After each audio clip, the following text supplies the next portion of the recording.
बूढ़ी औरत और कौवा की कहानी। बहुत समय पहले की बात है। एक गांव में एक पीपल का पेड़ था जिसमें बहुत सारे कौवे रहते हैं। एक दिन सुबह के सभी रोज की तरह खाने की तलाश में पेड़ से चले गए। लेकिन एक कौवा सोया रहा था। जब वह उठा तो उसे देखा कि सभी कौवे भोजन की तलाश में जा चुके हैं। इसके बाद उसने अकेले ही भोजन की तलाश करने के लिए जाने की सोची। वह पेड़ से उठकर पूरे गांव में खाने की तलाश करने लगा, लेकिन उसे कहीं भी भोजन नजर नहीं आया। इसके बाद वह एक घर की छत पर बैठा गया।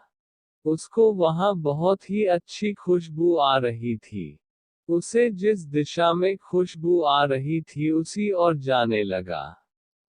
उसने देखा कि एक बूढ़ी औरत घर के आंगन में बैठ के पकौड़ी बना रही थी। पकौड़ी को देखकर कौवे के मुंह में पानी आ गया। उसको बहुत भूख लगी थी। वह पकौड़ी तभी खाना चाहता था। जब वह नीचे उस बूढ़ी औरत के पास गया तो उसे देखा कि बूढ़ी औरत ने एक कौवे को पहले से बांध रखा है।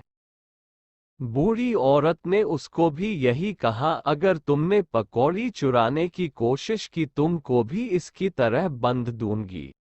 कौवे को समझ आ गया कि जब तक बूढ़ी औरत वहां पर है तब तक वह पकौड़ी नहीं चुरा सकता। उसने एक तरकीब सोची और वह उस घर के पीछे गया और बच्चों की आवाज में बोला, दादी कहाँ हो। इसके बाद बूढ़ी औरत बोली, आती हूँ। बूढ़ी औरत वहां से गई। कौवे ने आकर एक पकौड़ी चुरा लिया और अपने पेट पर चला गया। जब अपने मुंह में पकौड़ी दबाए अपने घोंसले में पहुंचा तभी एक चालाक लोमड़ी ने कौवे को देखा लिया। पकौड़ी को देखकर लोमड़ी के मुंह में पानी गया और उसने कौवे की तारीफ करना शुरू कर दी। वह बोली, कितना अच्छा काले रंगा का कौवा है। इसकी आंखें कितनी प्यारी हैं, इसके पंख कितने अच्छे हैं। कौवा अपनी तारीफ सुनकर बहुत खुश हुआ और सब कुछ भूल गया। इसके बाद लोमड़ी ने कहा, ऐसे अच्छे कहाँ की आवाज भी बहुत अच्छी होगी।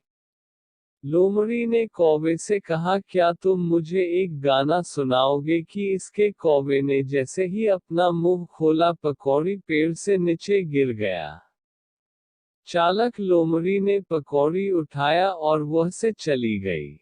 कौवे को पता चल चुका था कि लोमड़ी ने उसे बेवकूफ बनाया है। उसने सोचा बूढ़ी औरत से पकौड़ी चोरी करने की दूसरी तरकीब लगनी पड़ेगी।